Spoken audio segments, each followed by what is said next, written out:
welcome to Wrestling at Random. I'm Jeremy Deemer. And I am Adam Summers. And this is the podcast where every week we review a classic weekly television program from a streaming service, from territories, from any classic pro wrestling promotion. Yeah, exactly. It could be from the United States. It could be from Japan. It could be from anywhere all across and around the world. Thousands upon thousands upon thousands of hours of pro wrestling television have been dumped into the randomizer. We fire it up, and what comes out, that is what we watch and what we review. Yeah, and sometimes it picks something that's weird and it doesn't fit into, season 2 here. It's weekly television shows. Season 1, it was pay-per-view events. It was big events, Clash of the Champions, those types of things. So if it didn't fit into the season 1, season 2 format, it went into just kind of a list of things we don't know what to do with. Well, we know what to do with it now. Recently we fired up a Patreon as a way for people to support the show.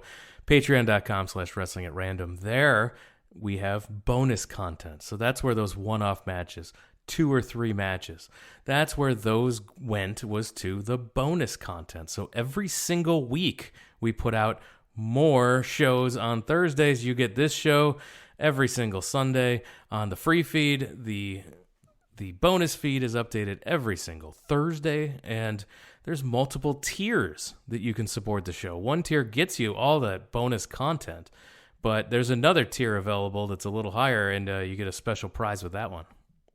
Yeah, absolutely. That special prize is you get to be the randomizer.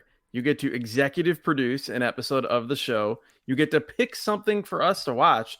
We've already had a good number of those, and it can run the gamut between, something that is really good and someone wants to hear our take on a great show, or they maybe have an idea of what we haven't liked so far, and they want to give us more of that said promotion or company or time period and make us watch it. And just as a side note, if you are considering joining the Patreon and joining that tier, you can request anything, as far as it can be a TV show or a major event like a pay-per-view or an individual match. Anything from 2010 or earlier falls into that classic category. You can make us watch it. We will, and we will tell you all about it, for better or worse. Yeah, and we have. There's a good list, like you mentioned already. Hours of content if you signed up today.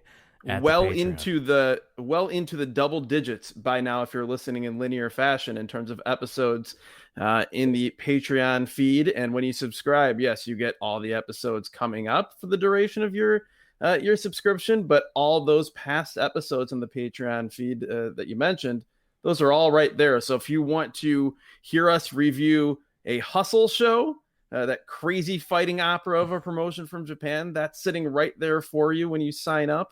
If you want to hear us review Ric Flair versus Barry Windham 5-star match from Worldwide, that's right there, along with a lot of other odds and ends, with a particular emphasis on the odds. Yeah, so that's a great way to support the show. We really appreciate it. Go to patreon.com/wrestling at random for all of that. And when you sign up, I'm going to mail you stickers and a random WCW trading card as well. All kinds of fun prizes. Go check it out. And let's get into the free feed this week. What did the randomizer pull? It pulled an episode of WWF Superstars of Wrestling. Finally. From April 27th, 1991. Right in my wheelhouse, by the way, of watching Superstars. We've talked about before how the wrestling TV calendar was organized for both of us here in Chicago as children. And Superstars, if my recollection is correct, it aired from 11 a.m. to noon Central Time on Fox 32. That's right. Locally. Because I remember it was always Worldwide was on from, I believe it was Worldwide was on from 10 to 11. It bounced around a little bit. I think it was on WGBO. And then I'd flip right over to Fox for Superstars. And then, as I've mentioned before, coming up after Superstars would be that dreadful sitcom Small Wonder. And you'd hear that theme song start. It was not good. It was my signal that my wrestling morning was in fact over, and I should probably like go outside and roll around in the dirt or do whatever kids are supposed to do. WWF Superstars of Wrestling was the flagship syndicated show for the WWF. It started in 1986, and until 1992, it was called Superstars of Wrestling. And in 1992, it was renamed to just WWF Superstars for the remainder of its run to 96. That was due to a lawsuit by another promoter who had claimed prior rights to the phrase Superstars of Wrestling. So the Superstar show itself was the A show where you would get your squash matches, you would get a featured match, but this is the show where the angles happened to set up the big matches, to set up your pay-per-views, your Saturday night's main events.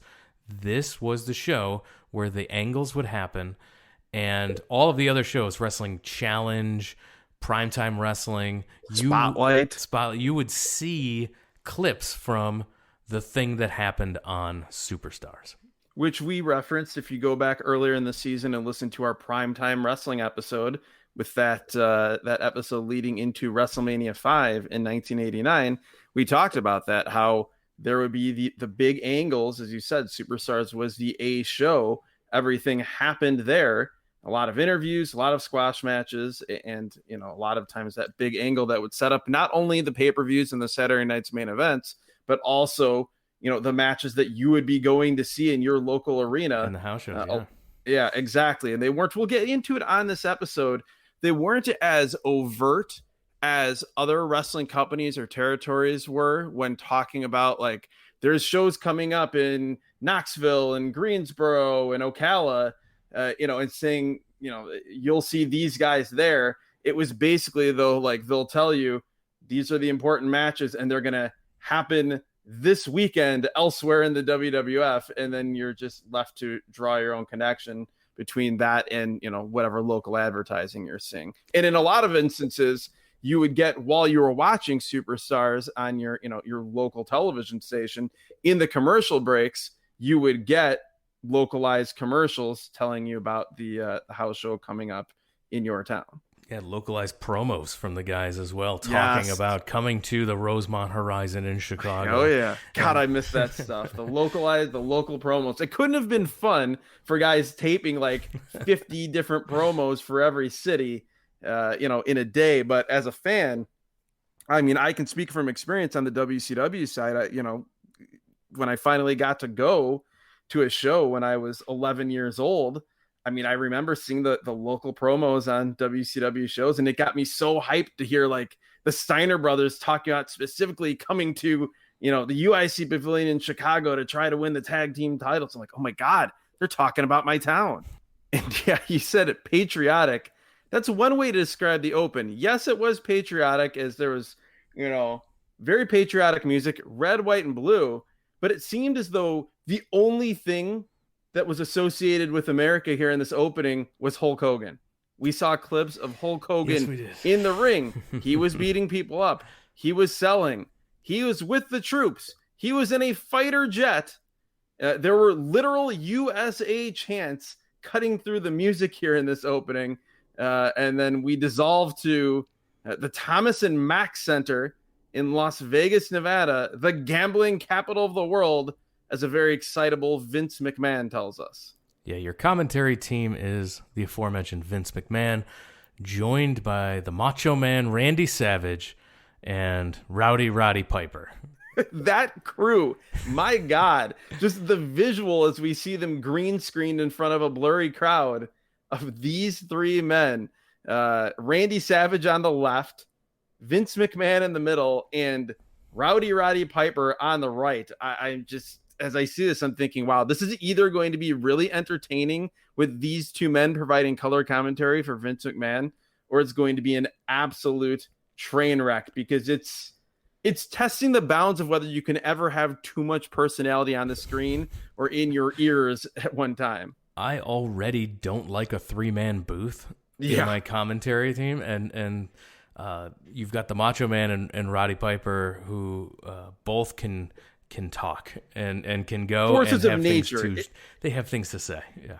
It's like the verbal equivalent of having an F5 tornado and like a magnitude 10 earthquake, which I guess will be apropos coming up later on the microphone with Vince McMahon, who's not exactly your traditional play-by-play guy in the middle. So yeah, as I write down, wow, these three personalities are completely insane.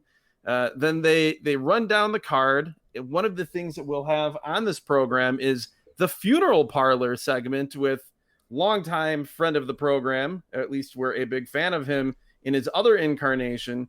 It is Paul Bearer, sadly not Percy Pringle. There is a boss man on the show, but it's not him. It's not the boss man, Percy Pringle. If you go back to our Florida Championship Wrestling episode that we reviewed earlier in season 2 here, you will hear us fall in love with and learn about the talents of Percy Pringle there, the future Paul Bearer.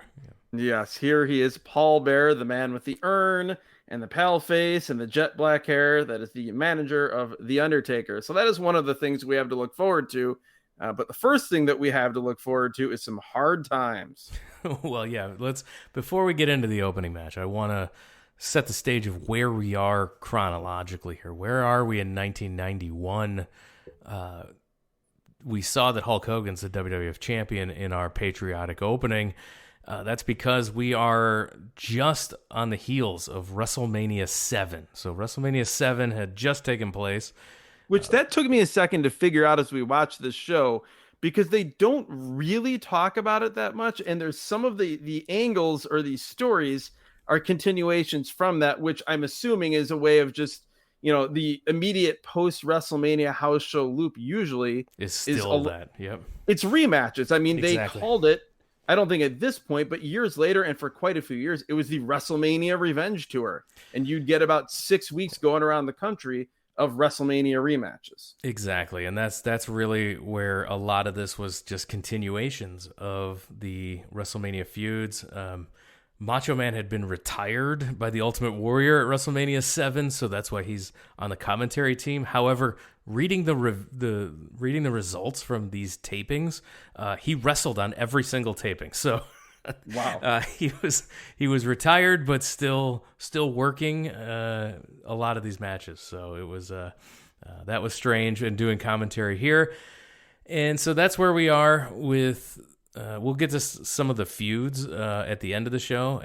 After this is done, I'll kind of talk about some of the angles that were shot at around the same time to continue that. So for now, let's go through this show. The opening match, you mentioned we're doing hard times. It's babyface Big Boss Man with his... Which is never not weird. No, his hard time music, and he's beloved by the people. He comes out and he's taking on Pez Whatley. That Pez Whatley. Yes, the pistol himself. Some 8 years after being one half of a team that squashed the Road Warriors. I'm guessing that's why the Road Warriors here on this episode only appeared via taped interview, not in arena. They were concerned that Pez Whatley might once again shatter their image as the toughest men in pro wrestling. But yes, here Pez Whatley is just presented as a total jobber. Oh, he's absolutely. just the guy in the ring that is the almost unnamed opponent here for the Big Boss Man. I also like to always note or take note of the Big Boss Man's body type at any given time, because we've talked about it before on different episodes, whether it be him as Big Boss Man against Hulk Hogan in that very memorable cage match at Saturday Night's Main Event, going back to Starrcade 86 as Big Bubba Rogers. He, more than any other wrestler, I feel like from that era, his weight fluctuated so dramatically. There would be times where he looked upwards of 400 pounds, and other times where you'd see him and he'd be like, wow, he looked so much taller because he had gotten skinnier, and you could actually see that he was like a tall, lanky guy. This was definitely more on the thin side for the Boss Man, and he was moving well here. Yeah, he was in great shape, and he starts by throwing Pez chest first into the buckles, rolls him up. I thought this might be it, but It was only a 2 count. Yeah, he had a short clothesline, got that roll up, and Pez bells to the floor, which I liked because it was just a little bit of like, okay, we're showing Pez as a more competent pro wrestler than your usual jobber. He has some ring savvy, some ring awareness. He rolls to the floor. At this point, we get another hallmark of WWF Superstars of Wrestling, the inset promo. Inset promo. We got him in every single match here tonight. Yes. In a lot of ways, the match was just a vehicle to have that inset promo more than the actual in-ring competition. It is the Mountie. He's with Jimmy Hart, and he says that he represents international law enforcement, is what he says he represents. And he says that he'll show the boss man how he treats local cops. Yeah, he does not care for the local cops. No. Big right hands by the boss man. He still throws a great punch here in 1991. Neck breaker and boss man slam. This one's over. After the match, he handcuffs Pez Whatley. And I'm like, does he still do this? As the babyface. As a babyface? Because his heel persona was, after the match, you'd do some hard time, but he'd handcuff you to the rope, and then he'd beat you with the nightstick. Yeah, we detailed that in that primetime episode when he and Akeem were involved in a squash match to open that show, and he did exactly that. The thoughts that you were having, it's exactly what was going through the crowd as we see a shot of 2 women, ostensibly friends, and there's one woman who is just full of bloodlust. She wants Big Boss Man to beat Pez Whatley senseless while he's handcuffed, and there's another woman who is just as adamant in the opposite direction, basically screaming, "No, don't do it," and like waving her hands back and forth, like trying to call him off. So that that was amusing. I also enjoyed the brief conversation between Vince McMahon and Randy Savage at the beginning of the match, where Vince just casually asks Randy Savage if he's ever been to Cobb County, Georgia, the home of the Big Boss Man. And Savage, even more casually, just says, "No, never." And yeah, your babyface boss man does not beat him with the nightstick. She got her wish in the front row there. And so he does not engage in police brutality, but he does engage in like unlawful detainment. Yes, Vince says that he was using psychological tactics against his opponent. So yes, handcuffs are psychological, not physical here in the WWF in 1991. We then go to a truly insane segment. As first, we go to WWF Update. From the pages of the World Wrestling Federation magazine. It's Update with Mean Gene Okerlund. Gene says that Andre the Giant is front page news. We then go to a scene in a bar, and Sensational Sherry comes up to Andre the Giant. Andre's sitting there at the bar with Arnold Skaaland.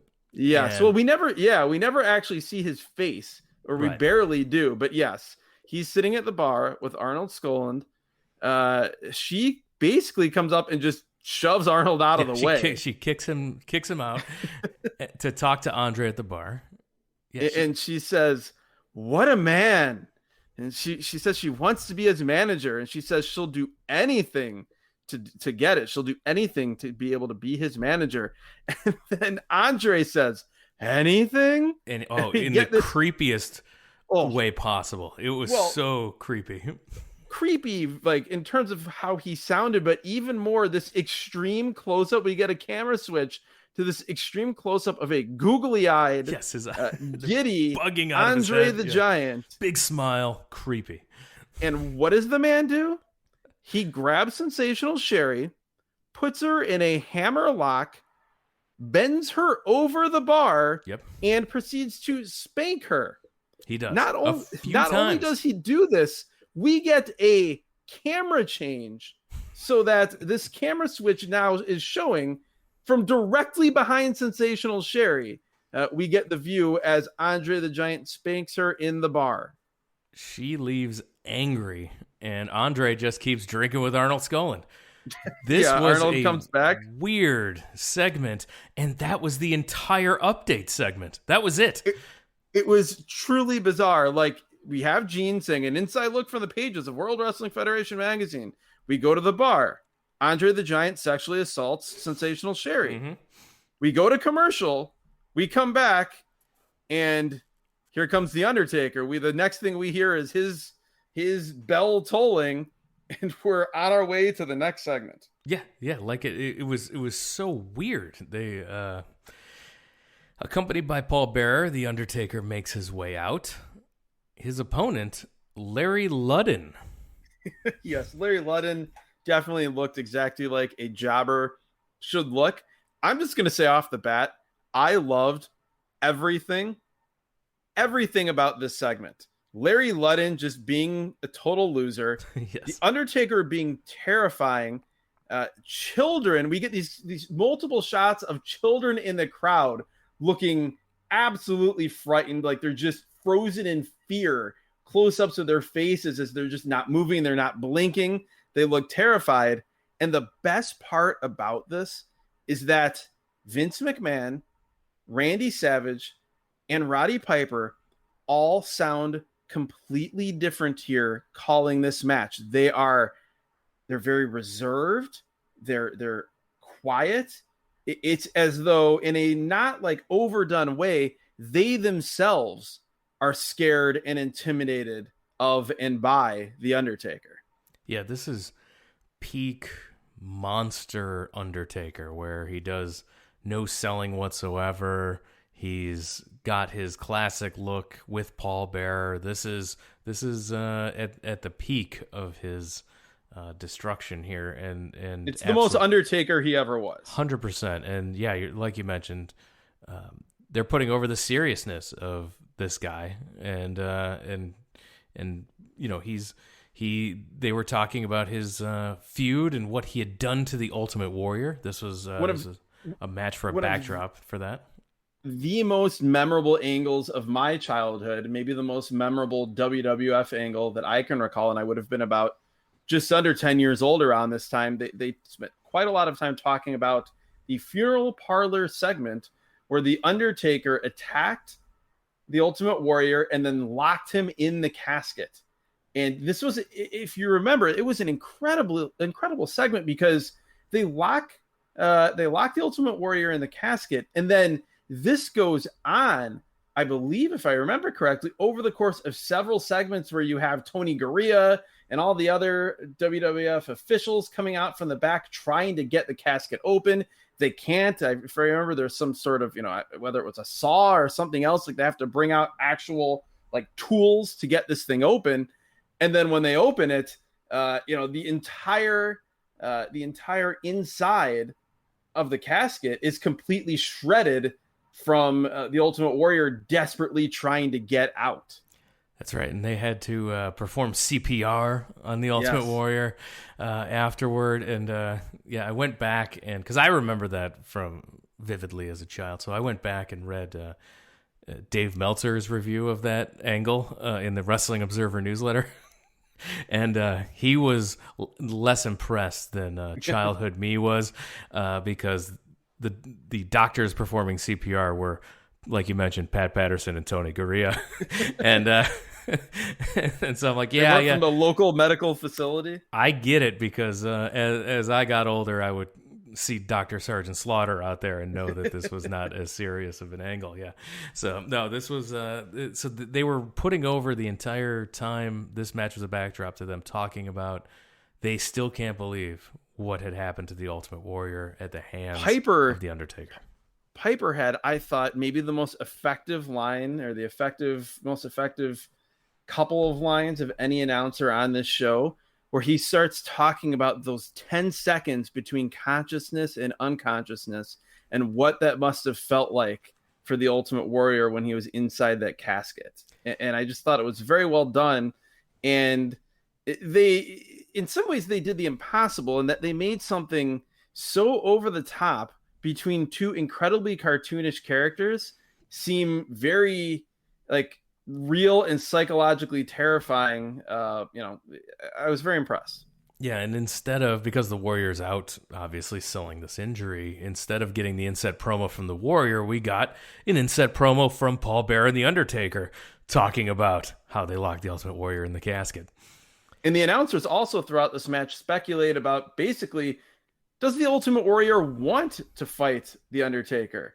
You know, it's not even as much will he have the opportunity, but if he's given the match, will he take it? In the ring, we see Taker with his big flying clothesline, which is always impressive, especially he got more air here on this flying clothesline than Kane got off the top rope with that flying clothesline-like maneuver on the WWE ECW show that we reviewed earlier in the season. Taker to the top, does his rope walk, the clubbing blow to the back of the head, hits the tombstone, and it's over. Paul Bearer then in the ring pulls out a body bag, and they put Larry into the body bag, and all the commentators are disgusted by this. Take a look at this. Oh, what do they do? What's that? Oh, it's not what I think they're doing. That's exactly what it is. Is that a garbage bag? That's a body bag. Yeah, that's what they're doing right there. Get out. Well, They're putting their opponent unconscious, and they're putting him in a body bag. Look at that. That's ridiculous. Oh, man. These guys, I wash my hands right there. They're trying to get noticed, and they definitely have been noticed. They put him in there. Come on. You defeat your opponent, put him in a body bag, and then beat him up some more? What kind of a man is this? Let's go back to the replay. Yes, they're disgusted, but it's not in like a, oh, you son of a bitch. You know, like it's not that. It's more of a like, they're disgusted and they're also in disbelief that, you know, this is what they're seeing, that, you know, that they're putting the opponent in the body bag, that their Undertaker stomps him in the body bag afterward. And then we get this tremendous replay of the tombstone, and the camera is zoomed in on the Undertaker's feet. So you can see him get all the way up on his tippy toes before he drops down to his knees and tombstones this guy directly into the mat. I really liked that. I thought that was a very different type of replay. Sean Mooney's in the event center, which is different from WWF Magazine or WWF Update in that it's basically in the same control room, but it's from a straight on angle instead of like a diagonal angle. The Warlord and Slick cut a promo. Well, before that, Sean Mooney calls several times the Undertaker the advance man for the Grim Reaper. And it's at this point that I note in my mind that Sean Mooney is like the prototype for Byron Saxton. In that, yes, he says throughout this show, and I'm sure part of it is it's actually he's just the avatar for Vince McMahon. Correct. Yeah. He says so, like, his delivery is incredible. He's so good at his job, but the things that he is given to say are things that no human being alive would ever say. And I had forgotten or had not realized that like that type of weird WWE speak existed this far back in the company, and in many ways was centralized here with Sean Mooney. Yeah, I didn't realize it either. It's some of the pet peeves that we have about a lot of 2020, 2021 WWE is some of the WWE speak that we hear from announcers, from interviewers. Or 2010, go back to that WWE ECW episode and listen to our descriptions, our direct quotes of what Byron Saxton said as they were running down the Royal Rumble card. And yeah, we were surprised that this was still a problem in 2010. We continue to go back, and it's a problem into the 90s. And 19 years prior to that show in 2010, we have the exact same thing happening here with Sean Mooney in the event center. So the Warlord and Slick cut a promo. Oh God. His being the Warlord. The Slick is a treasure, but the Warlord, his cadence is so annoying. It's he so yells, weird. Then he talks normal. Then he yells. Then he talks normal. Then he yells. No transition. And so on and so on. Let me give you an introduction to what the Warlord is all about. Take a good look at this body right there, because it's the biggest body in the World Wrestling Federation. I've waited a long time and a shot for any title. It's almost sing-song in a weird way without having any melody at all, because as you said, he'll talk very normal and then he'll get really mad, and then he'll talk very normal and then get really mad. But it's not in like a unsettling Cactus Jack way. It's like in a way of someone had just told him 5 seconds before, you need to be quiet, and then you need to get angry. Oh my God. And he had up and it down, was not natural. And it's actually really funny that we got this episode shortly after that the WWE ECW episode where I had compared Ezekiel Jackson to the Warlord. And the promo that Big Zeke cut on that show is certainly analogous to the promo here from the Warlord. Like you said, Slick is right there. He is an absolute treasure. Why is the Warlord talking? Oh, it is brutal. The whole reason Slick is there, the whole reason you have a manager, is to cover for a guy that can't talk. Yeah, basically all they said is they want a championship. And then we cut to a promo from Greg the Hammer Valentine. I don't know what's more disappointing, seeing a Greg the Hammer Valentine come out for a match or come out for a promo.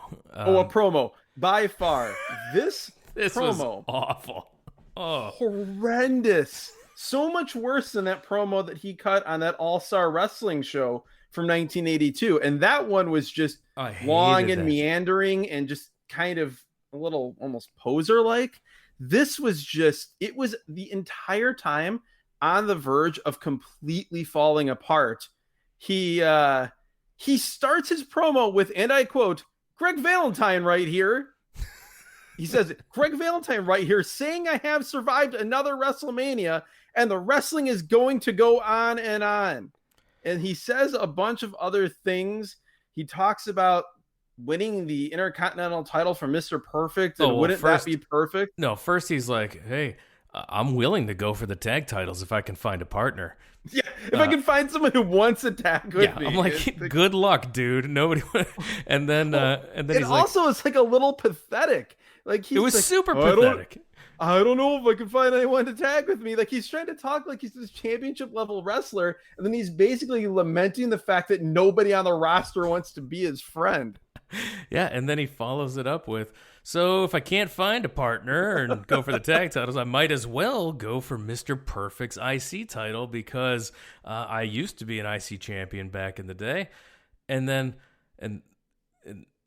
that was it. And he didn't mention at all the world title because he knows he's not in that good of wrestling shape as he Something had changed from 1982 to 1991. In 1982, he was all full steam ahead, all systems go to go after Bobby Backlund, as he said, for that world title.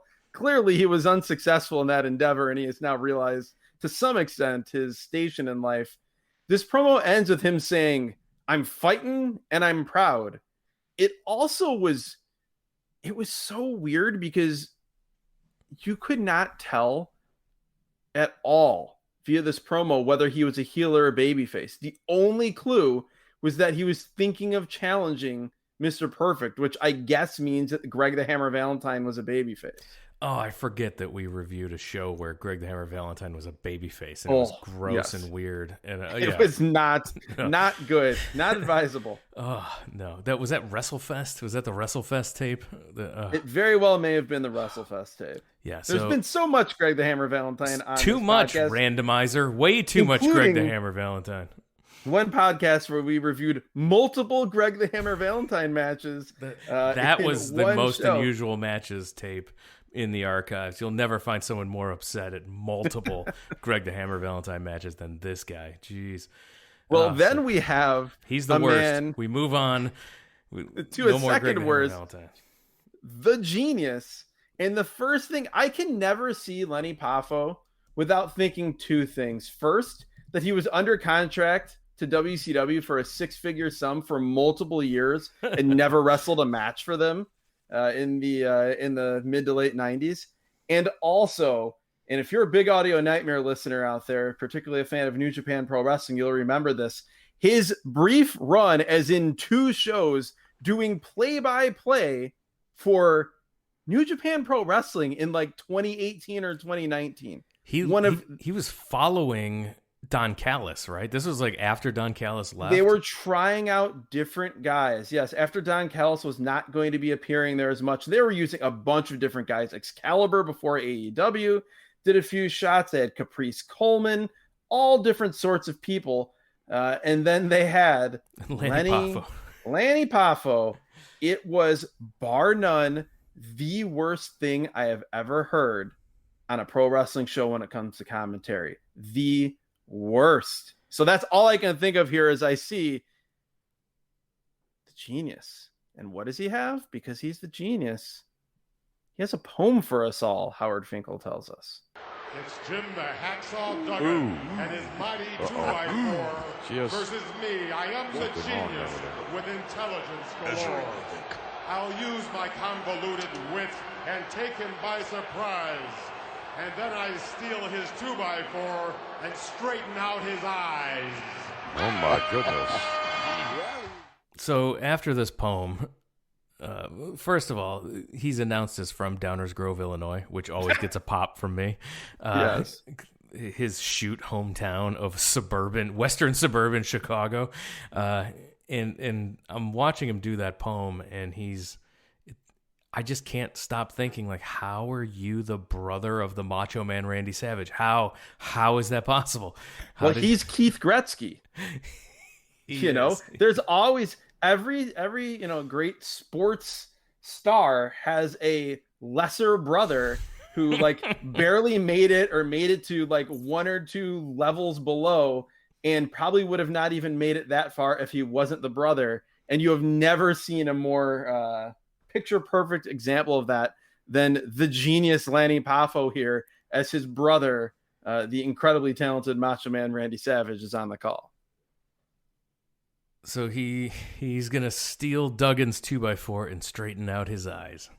And here comes Hacksaw Jim Duggan making his way out with a big American flag. And we get an inset promo here from Colonel Mustafa, who is the Iron Sheik, but he's no longer Iranian. He's Iraqi here because that happens a lot. If you follow geopolitics, the idea of that defection happening is 6 to 1, half a dozen the other. Yeah, it happens all the time. I say that as sarcastically as humanly possible. Maybe less likely than Sergeant Slaughter becoming an Iraqi sympathizer, as they called him. But yes, Colonel Mustafa here basically says Hacksaw has to go through him. And it's at this point that I remember and realize that the only purpose of Jim Duggan on these shows during this time period is to be the stand-in for Hulk Hogan. Yep. He is Hulk Hogan when Hulk Hogan doesn't appear, and that's all he is here. And then Vince at one point just casually says, Ultimate Warrior is hot on the heels of Sergeant Slaughter this weekend. Yes. So that is their very non-specific way of telling you, the wrestling fan, that there's a good chance that if the WWF is in your town this weekend, you're going to see the Ultimate Warrior versus Sergeant Slaughter. Vince also mentions that Colonel Mustafa is a former WWF champion. He's not pretending that he's not the Iron Sheik here, which I found makes it even really weird. Because the WWF loved to pretend that guys weren't guys that everyone knew they were. Like that was their deal. That was what they did. But here they were like half doing it, half not doing it. We do have to give a fashion report for the first time on this show, as the genius has truly terrible gear. He is wearing an Andre the Giant style, one shoulder singlet with just the short tights combination, short trunks. Yeah, like they're not. Yeah, with there's no legs to them. These strap. If you're describing them as either boxers or briefs, these are briefs with the one shoulder singlet, and they are the most pure sky blue color you have ever seen in your life. Yeah, they're almost like it's like a neon blue highlighter. If blue could be neon, yes, it would be this gear. It's like an electrified blue sky. Yes, the San Jose Sharks would say tone it down a bit. Yes. This was a very, very bright outfit for the Genius. And really all this match was Duggan slamming him, 3-point stance, clothesline, and a 3 count. That was it. Nothing. No, not even a punch thrown by the Genius in this one. Yeah, I had forgotten how the Genius, while he read his poem and he was a name to some extent, he was absolutely a jobber. Like he was not getting any more offense than Larry Ludden here. That was his lot in life, and he should have just been happy to have a job. And I'm sure he was, like I said, years later in WCW, where they signed him and then forgot about him for like half a decade. We go from that to some sort of commercial for what Vince McMahon says is the latest in pay-per-view, something called Hot Ticket, which I have a very foggy memory of this being like a series of cut rate pay-per-views that the WWF and other entertainment outlets would offer, where it was basically like a $9.95 pay-per-view, and it was like an hour long, and it was just highlights of stuff. And this was WrestleMania's History and Heroes. Vince says, race to your phone to order this. So, don't order this. The hot ticket this week was Mania's History and Heroes. So, didn't look good. Back to Sean Mooney in the event center. We get a Power and Glory promo with Slick. This was weird. I guess they're teasing a breakup here. Yeah, Power and Glory. And if you're not familiar with that, it's Hercules. He was the Power. And then it's Paul Glory. He was the Glory. Paul Roma, but deep cut for longtime listeners of this podcast. You'll know what we're talking about when we say Paul Glory. Slick is with them. And Slick is talking. He's talking about like wanting to get a title shot. He's hyping these men up. They're not paying attention to him at all. Instead, Paul Roma / Glory is just ogling Hercules' biceps. And Slick is not impressed by this.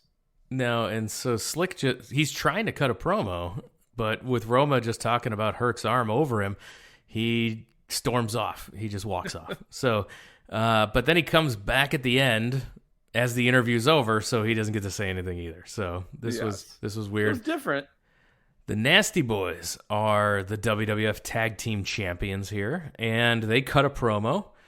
Oh, they do. But the best thing about this, and one of my favorite things on this entire show, is that this promo starts with all three men, Brian Knobbs, Jerry Saggs, and Jimmy Hart between them. They all have their backs to the camera. And Jimmy Hart does the most ridiculous, exaggerated thing as he jumps and spins in midair, and then before he even lands, starts cutting a promo at the camera. I don't know why this made me laugh so much, but I lost it. I do want to mention here that looking at these WWF tag team titles, these are beautiful belts also. Oh, the best WWF tag titles ever by a significant margin. Yeah, these are fantastic. They've got a globe on them with the word world in red popping off the blue with the gold. Fantastic belts. And they were big, like really the exact opposites in every way of the WWE ECW title, which, as we talked about, was basically a passing gray cloud attached to a leather strap. Oh, that belt's the worst. These belts are beautiful. Then basically they said we're going to slap the muscles out of you, talking about the Legion of Doom. I hate the Nasty Boys promos. They're terrible. Cannot deal with them. Brian Knobbs is one of the most annoying characters in pro wrestling history for me. And then Jerry Saggs is just usually unintelligible. He bothers me a little bit less as a character, but I don't want to see them. I don't want to hear them. I want them to go away. And thankfully they do, because the next thing we hear is the great music, all-time great WWF entrance music of the Intercontinental Champion, Mr. Perfect. I'm glad you mentioned the theme song, because we've talked about the Mount Rushmore of great theme songs. And yeah, Mr. Perfect's theme song has to have a place on there. Oh, absolutely. It's not only is it great, it's one of those theme songs that the second you hear it, you associate it with Mr. Perfect, and it just feels 100% right for him. It's I don't know, it's like sort of slow, majestic, synthy thing, but it just nails everything about the guy and the character. And I noted right here that, to me, if you're looking at the absolute prototype of what a, no pun intended, perfect Intercontinental Champion was, it is Curt Hennig, Mr. Perfect.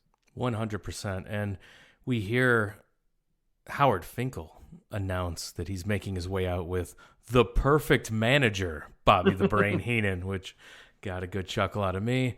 And he also has around his waist, I would argue, the perfect Intercontinental Championship belt. We've talked about on previous episodes this season some truly hideous designs for the Intercontinental title. I believe on that Raw 2000 episode, correct. That just nondescript, incredibly lame championship belt.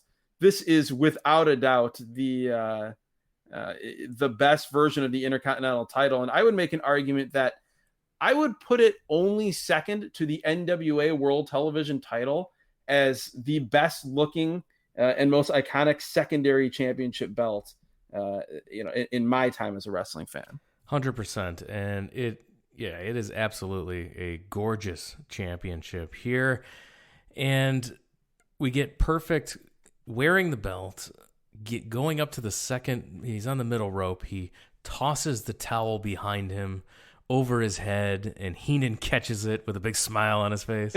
And then they're so great together. Those so two great. Guys, just such a great blend of the two characters. And immediately when that happened, it made me think of the videos, the vignettes introducing Mr. Perfect to the WWF. The greatest vignettes that the WWF has ever done.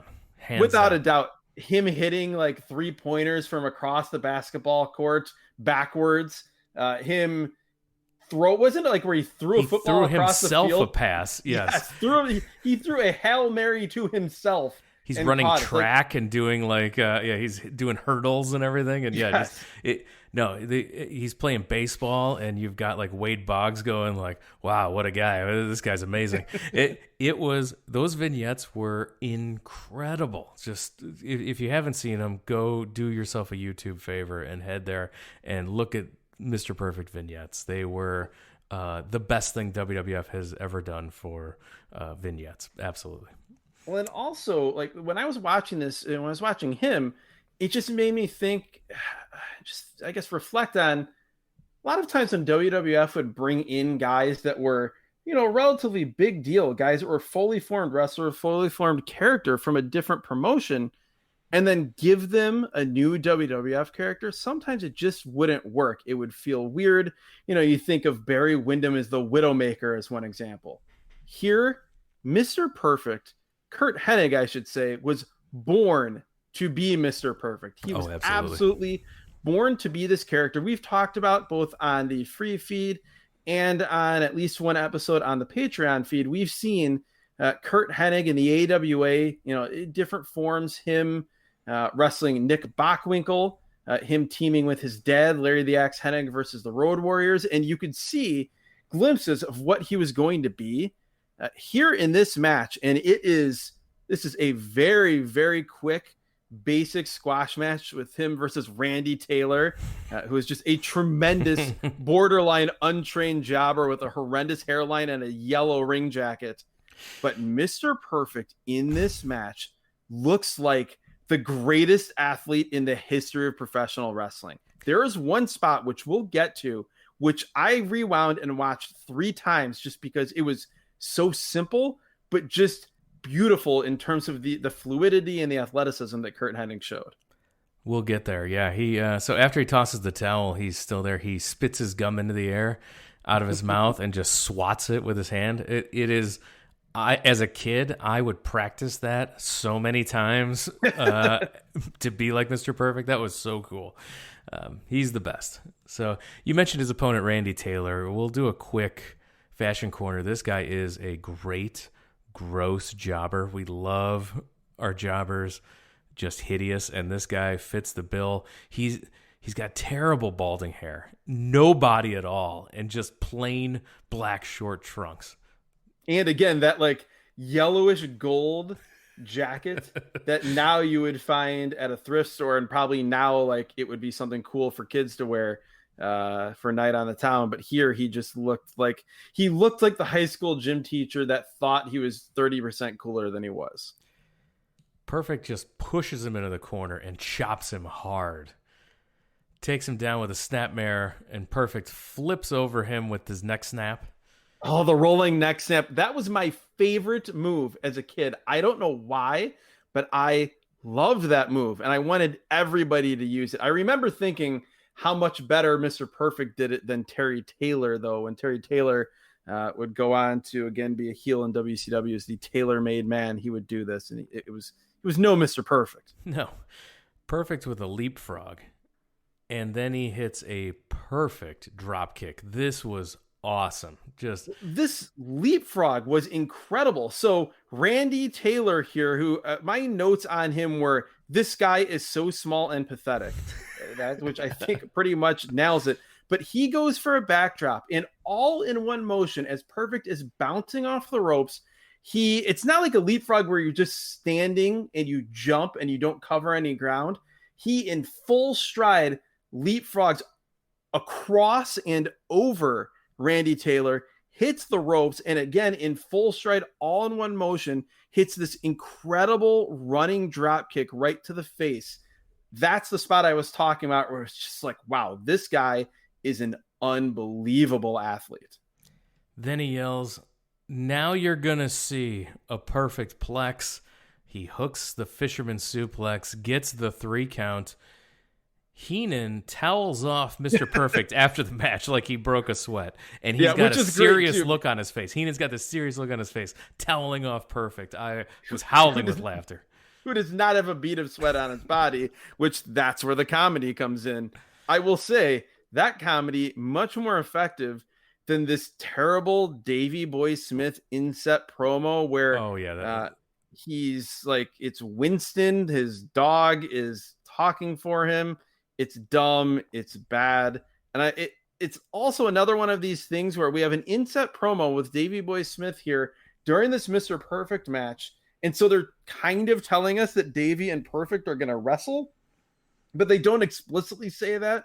So we're just left to draw a conclusion that their paths might cross. Yeah, I was loving the end of this segment as we get a slow motion replay. But we get a slow motion replay that shows Heenan was just polishing the IC title with the towel the entire match. It was so awesome. Just a close up of Heenan polishing up the IC title. This whole this made the show for me. This was such a great segment. Absolutely. No, they are a flawless act, those two together. We get a promo from WBF competitor, World Bodybuilding Federation competitor, Barry DeMay.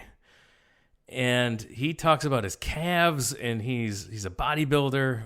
We're getting close-ups of his calves, and the whole time I'm seeing this, I'm thinking, this is just Vince McMahon. Like, this is an avatar for Vince McMahon. So for those unfamiliar with the WBF, Vince McMahon started the World Bodybuilding Federation in 1990, the end of 1990. He announced that he was forming a competitive bodybuilding company here, and the WBF. And so they ran some competitions, some bodybuilding competitions. They did a pay-per-view. Pay-per-view. That's what this promo is. It is Barry DeMay trying to hype us up to order the WBF pay-per-view at the Taj Mahal, where the competition is just guys flexing.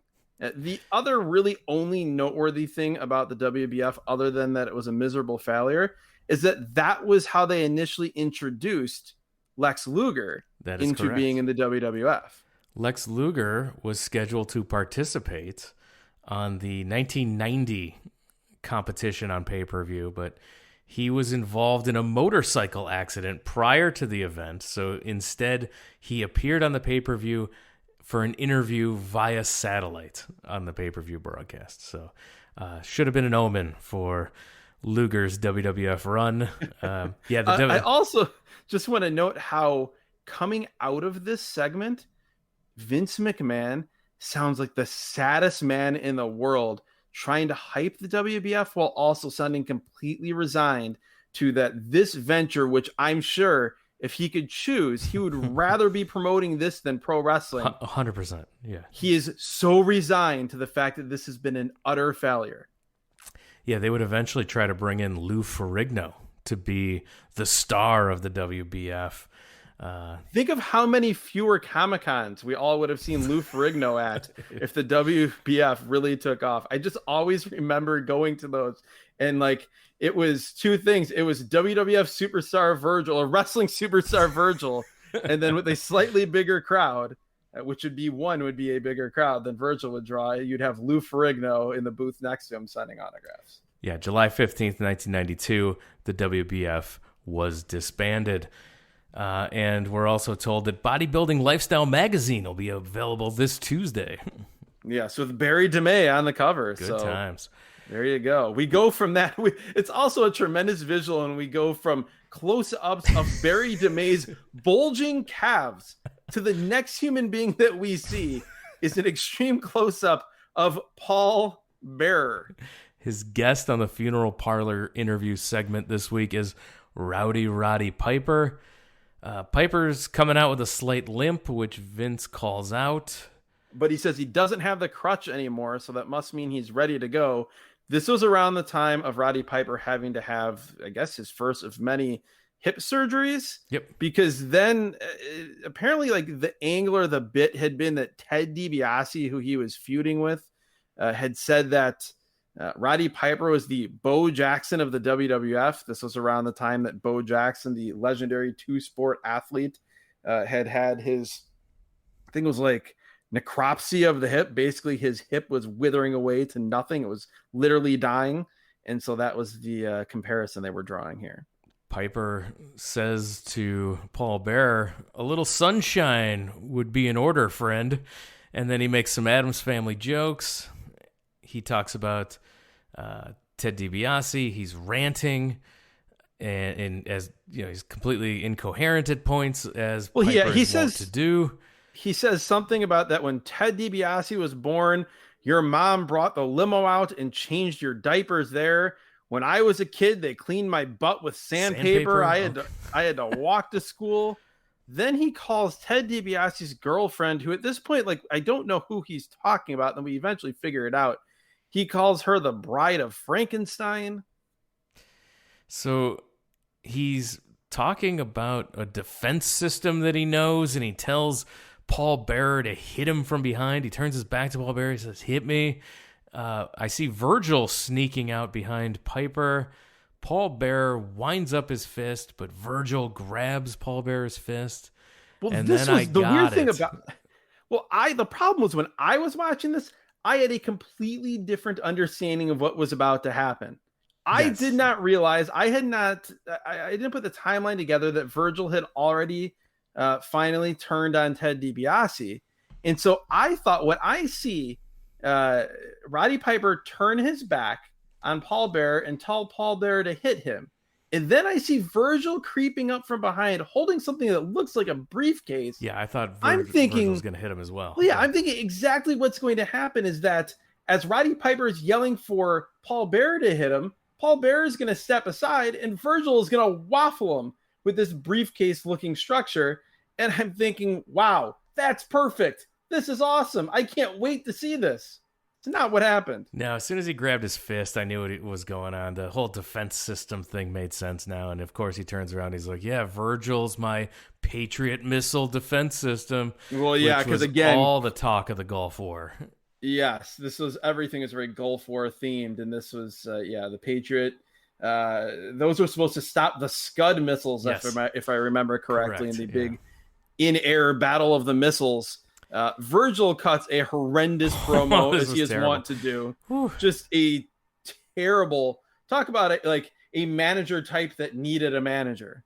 He pulls out a tray like from catering And he opens it up. He says it has a 2-course meal, and there's a Ted DiBiase wrestling buddy, and there's another doll which Virgil calls Scary Sherry.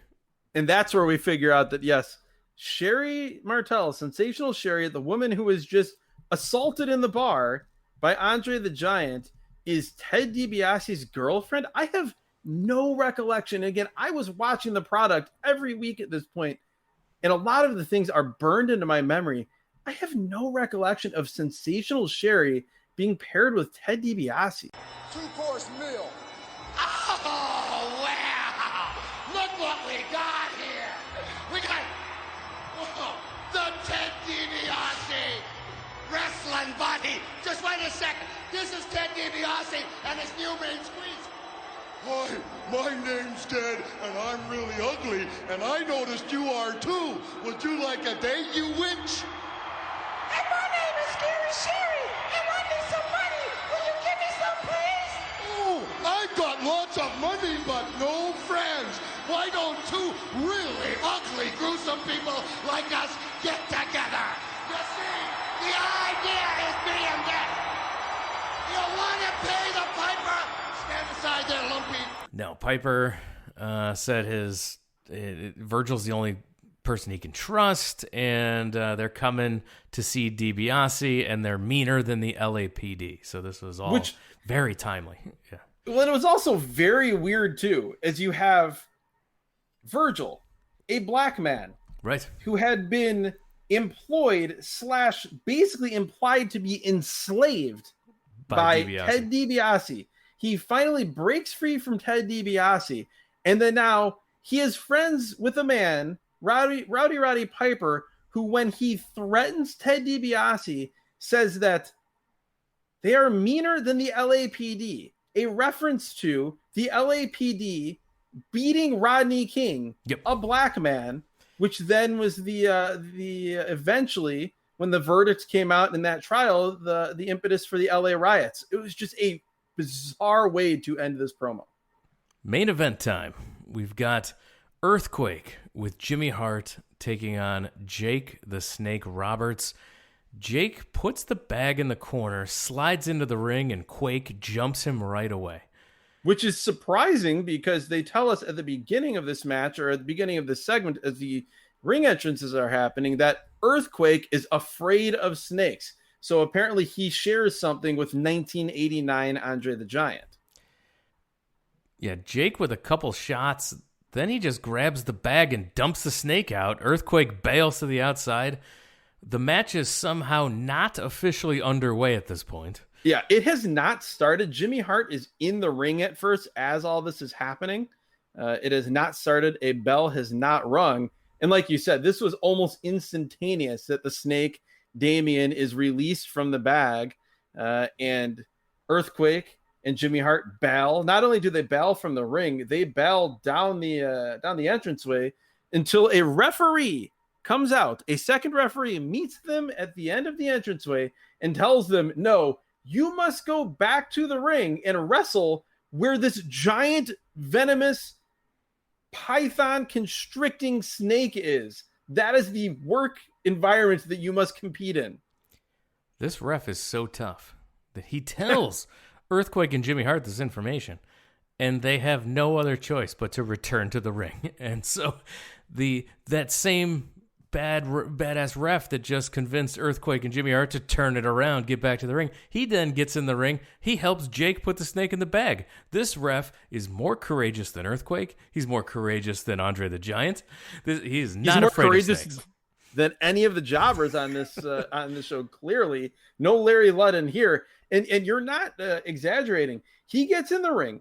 He tells Jake that you must put the snake away, and then he picks up the snake bag and holds it open. Like, go ahead. For Jake to put this massive, deadly snake in. This ref was a badass, as you said.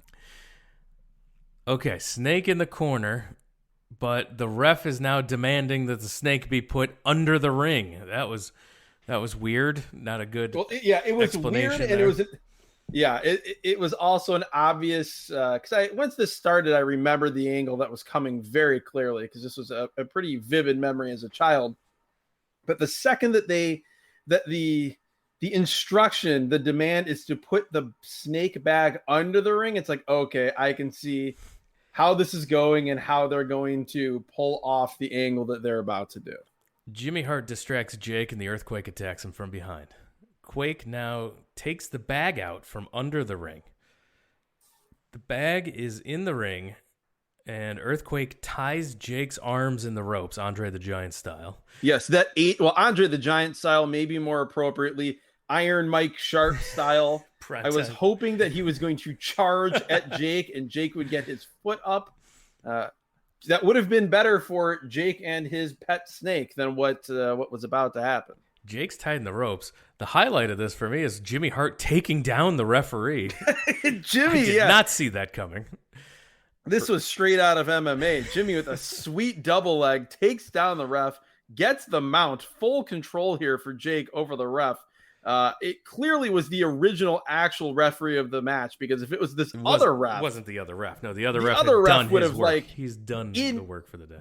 He would have in mid takedown grabbed a guillotine and choked Jimmy Hart out. Quake puts the bag with the snake Damien in the middle of the ring.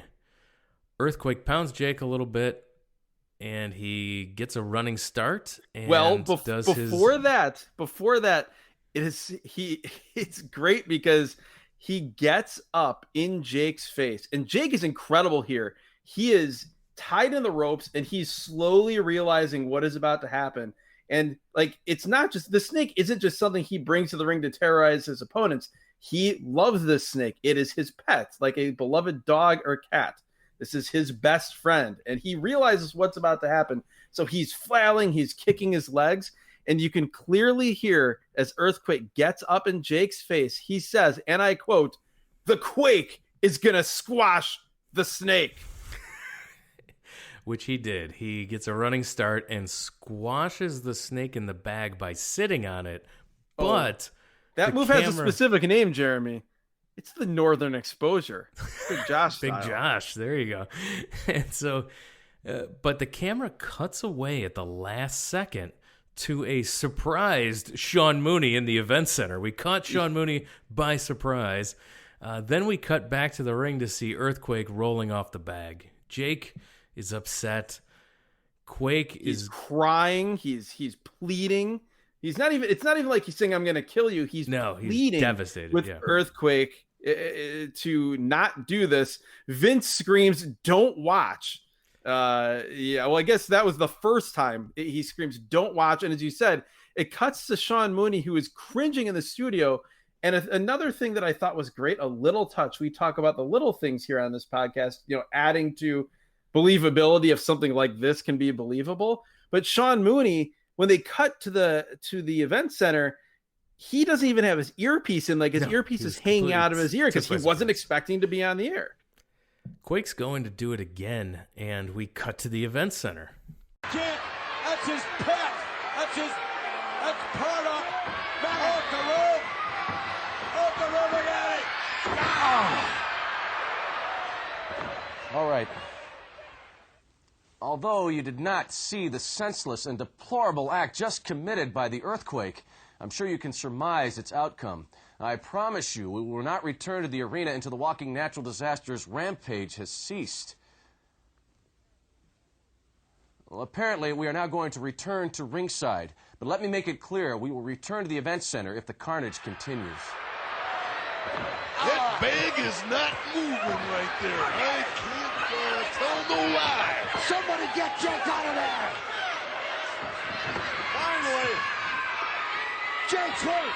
Well, but as he does it, it's a great shot too of the previous time we see it just like from the hard cam, like it's a guy doing a wrestling move.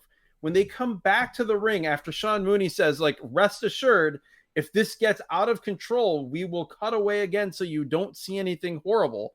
The camera shot is as Quake is bouncing back and forth across the ring, the camera is completely trained on Jake and seeing his reaction and his desperation and his despair. After the second squash, Jake is free from the ropes, and he's absolutely devastated in the ring. This angle, possibly the inspiration for Boots the Cat's incident in Smoky Mountain Wrestling. That is what I was thinking as I was watching this. It was done so much better because Jake the Snake is shockingly better than Boo Bradley. Who would have thought going in that would be the case? Jake was so good here. He opens the bag, he looks inside, and then he's selling the tragedy of the incident, and it was just an incredible job. What a super talent, Jake the Snake. Oh yeah, his reaction, and the range of emotions, just very quickly conveyed in his body language. Maybe this will sound like a weird comparison, and the stories couldn't be more different.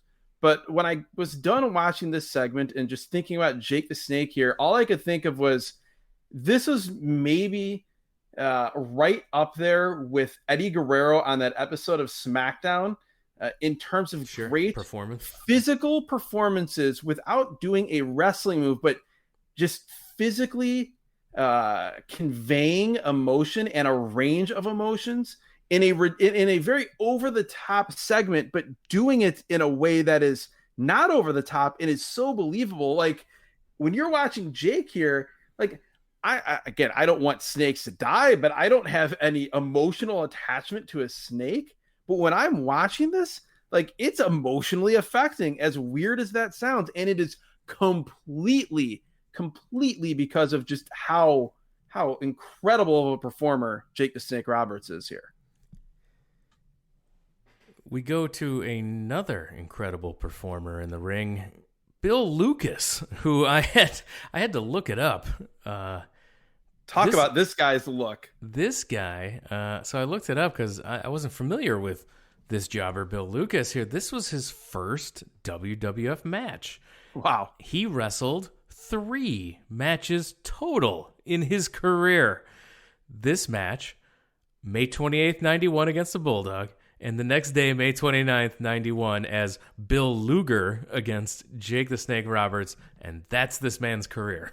Well, it sounds surprising, but it really isn't, because when you think about it, they were literally using almost completely untrained jobbers at times. I mean, the most tragic example of that is the match with the Rockers. I cannot recall the guy's name. Was it Chuck Austin? I don't know. Maybe it wasn't Chuck Austin. It was something like that. The guy that got paralyzed by a rocker dropper from Marty Jannetty that had barely been trained and did not know how to take the move. I mean, that's what this Bill Lucas guy was here. And there is a rocker dropper at one point in this match, but thankfully it's taken incredibly safely.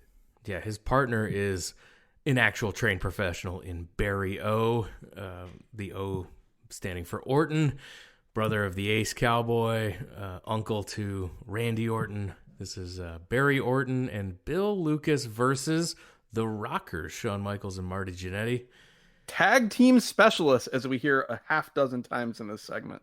Michael starts with Barry O. Barry whips Shawn to the buckles. He goes up and over as Barry comes underneath him.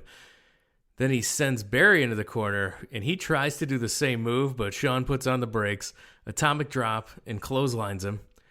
I love that. I always like when they have something like that, where it's the spot happens, then the sort of hapless heel tries to do the exact same spot and fails miserably. Good times. We're told it'll be the Rockers and the Nasty Boys for the tag titles next week on Superstars. So that's the model of the show that we talked about here. So you have a main event, usually with an angle. You could have title matches. You could have title changes on this show. So Rockers versus Nasties for the tag titles next week. We randomly hear from the Orient Express in an inset promo. And so they want to go after the Rockers, but we don't know when or where that's going to be happening. It's also weird because didn't they just wrestle the Rockers at Royal Rumble 91, if I'm not mistaken? That is correct. Yes. And in a great match. One of my all-time Yeah. favorite WWF tag matches. Wait, was that all the way back in 89? Maybe I'm getting confused. Maybe that was 80. I remember there was a great tag team opening match at the Rumble in 89. But no, I guess it would have been 91. It would have been it was 91. Fantastic or an Express Rockers tag team match. Double back elbow as Jannetty and Lucas are in. Rocker dropper by Jannetty. Tags in Michaels. Both men go to the top rope of adjacent corners. Double fist drop off the top for the win. And they hit it perfectly, which is a move that, as I can't remember whether it was Vince or Savage or Piper that said it, but basically, what other tag team would even try to do this was the message they were sending. And yeah, nobody else would. They hit it perfectly. It also reminded me of something similar they would try several times, and the degree of difficulty was significantly higher than this one. They would do a top rope double drop kick when each guy would stand on a different corner and not try to hit two guys, but hit one guy. And I remember that. I mean, that's a very, very difficult thing to time. We get an IRS vignette. This is Mike Rotundo as Erwin R. Shyster, IRS. He calls you a tax cheat. You're as dishonest as a ledger sheet is long. He talks about cheats, tax evaders, and small-time hoodlums. Stamps the paper with a big audit stamp. Don't give me any excuses like, I mailed it off 2 weeks ago, or my husband just had a massive coronary and was in the hospital. My heart bleeds for you. You people are as dishonest as a ledger sheet is long. Fortunately, there are still some people in this country who are on the up and up. Wait a minute. No signature. Maybe this guy's got something to hide too.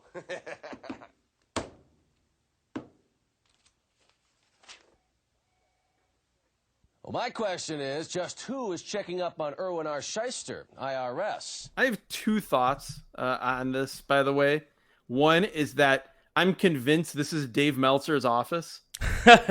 Yes. Have you ever seen the pictures of Dave's office? With all due respect, Dave, this looked a lot like his office.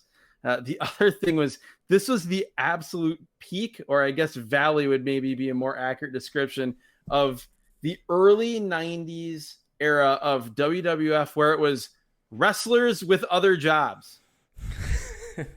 Like, when you think about it, you had IRS, the taxman. You had Thurman Sparky Plug, the race car driver. You had Duke the Dumpster Drosy, the trash man.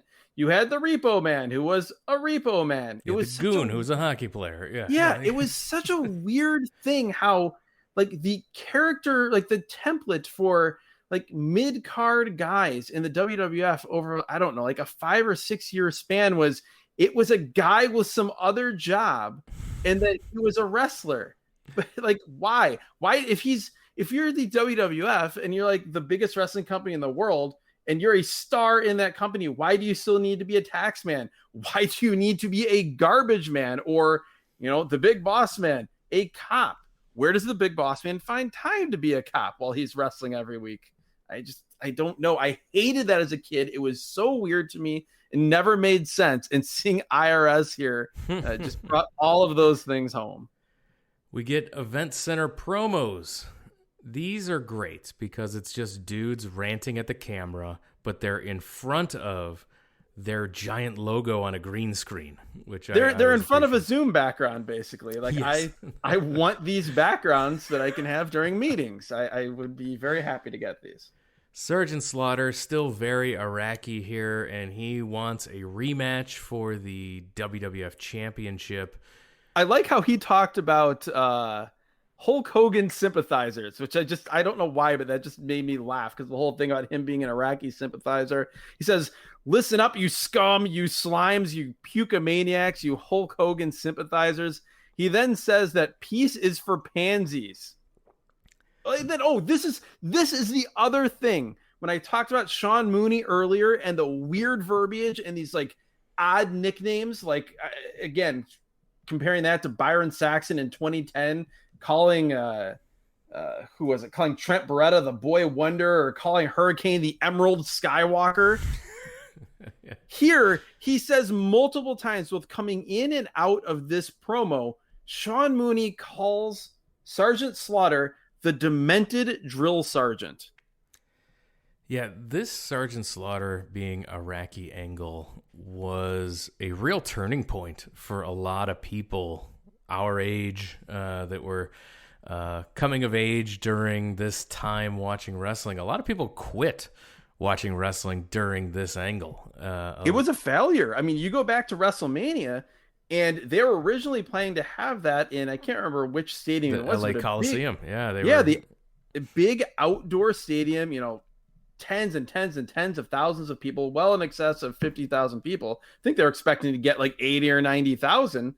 And then it sold so poorly that they had to move it to the LA Sports Arena under the guise that they were getting terroristic threats against the venue because of Sergeant Slaughter's turn to being Iraqi. That's how they tried to explain it away, but it was just because they couldn't sell tickets. No, and it was in such poor taste that like guys like Bob Costas, who were supposed to be big celebrity participants of WrestleMania, said, thanks, but no thanks, and was a wrestling fan, and then he quit at this point too. He's like, this just feels too sleazy for me. And so, this was a big turning point angle that ran off a lot of wrestling fans at this point.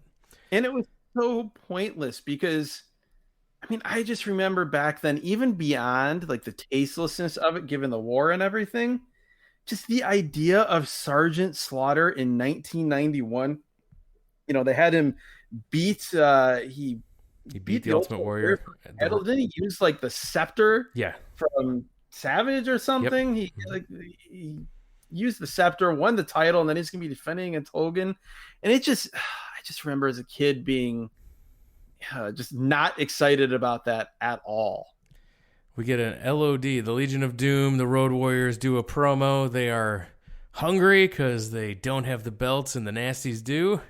They're also scared of Pez Whatley. That's why they're here in this in front of this Zoom background instead of manning up in the arena. Vince then tells us that Jake will give an update next week. Right now, he's distraught over the loss of Damien. Next week, also appearing, the Berserker. The Berserker, who, by the way, do you remember the Berserker's finisher, John Nord, the Berserker? He would pick the guy up in an atomic drop position and then just run and throw him over the top rope to the floor and get count out wins. It was so dumb. His finisher could never win him a championship. Yes. No, it was so dumb. Precluded him from reaching the height of his profession. But I loved seeing him toss barely trained jobbers over the top rope and just in that moment, much like Roddy Piper talking about those 10 seconds between consciousness and unconsciousness, those milliseconds between when the man was hurtling through the air and when he hit the ground, seeing how they would crash to the floor always brought me great joy. So yes, he's the first name they tell us that we will see on next week's show. We'll also see the Texas Tornado, Colonel Mustafa, Virgil. No, not Virgil. Bodyguard Virgil Bodyguard is how Virgil. It's said. That's right. It actually says that's the official name. Bodyguard Virgil. And Hulk Hogan will be the guest on the Funeral Parlor. And of course, the previously mentioned Nasty Boys versus Rockers for the tag team titles. And he alludes that this weekend, Hulk Hogan's in a battle royal and Sergeant Slaughter versus the Ultimate Warrior. So I was wondering if that was not only alluding to house shows, but also a potential Saturday night's main event coming up. So, yeah, I don't think so, because I think they would have said that otherwise. I think this was just, again, these thinly veiled. I think Vince was Vince was at this point probably starting to get one of his weird things that, it's too wrestling if we talk about the loop, but we'll just tell people these matches are coming, not tell them when they are, and then expect them to like read the trail or pick up on the trail of breadcrumbs and end up at the doors of the arena and go in and watch the show. It's very weird. So we're less than a month from WrestleMania 7 to the date of this taping. Okay, the angles that have taken place so far are Sergeant Slaughter threw a fireball at Hogan to keep their program going. The Undertaker attacked Warrior, locked him in a coffin, like we mentioned, and So those are the big programs that were coming out of WrestleMania 7, and Jake the Snake Roberts would eventually debut a new snake called Lucifer. So those... I completely forgot about that. Wow. Yeah, so that is where we were in 1991. One of the big takeaways that I had from this show, one of my favorite things on the show, besides Mr. Perfect, was the sight of all the wrestling buddies in the crowd. Yes. So Tonka made pillows that looked like wrestlers, and as a kid, I legit had them all. Like I am not surprised. As someone who I didn't get everything I wanted for Christmas. It was amazing that I was able to amass the collection of wrestling buddies that I did growing up. So yeah, it was great to see the wrestling buddies in the crowd as well. But Mr. Perfect is my favorite thing on this show. What about you? Yeah, I would say without a doubt, Mr. Perfect and Bobby Heenan, just the moment they walked through the curtain until they went to the back, again, can't use any other word than perfect to describe how great they were as an act. And Mr. Perfect, just like we talked about, just looked so good in the ring just in the very brief time we saw him. So yeah, I would say perfect. Honorable mention just to the format of this show. I grew up not as a huge WWF fan, but I loved Superstars. I made a point to watch it every week. And I enjoyed the combination of just great squash matches with, just fools getting beat up every week. And then, like we talked about, getting that big angle or a big, one big competitive match every week. The show, to me, it just always flew right by. And it was also packed with, like, this episode was packed with more than I remembered Superstars having. But kind of looking back to shows around this time, this was pretty much a normal show. Yeah, easy to watch format, a lot in an hour here. And it was a fun time. And moving along, that you knew immediately, just parachuting in, you knew who the champions were, you knew who everybody's programs were with, and where they were going post WrestleMania. So, and they did this all without any video recaps. Nope. Yeah, just and promos in the event center was as close as we got. So with that, a successful show. We're gonna wrap it up. Make sure that we mentioned a lot of shows from the back catalog today. We made a lot of inside jokes to shows in the back catalog. So make sure that you've gone back, listened to those episodes. There's plenty of hours available, season 1 and season 2. Just because we're in season 2 doesn't mean you can't go back and listen to those season 1 episodes if you're just joining us as a new listener. This is evergreen content. This stuff is sitting there waiting for you to go back and listen to Royal Albert Hall and get educated on us making fun of Paul Glory, and go.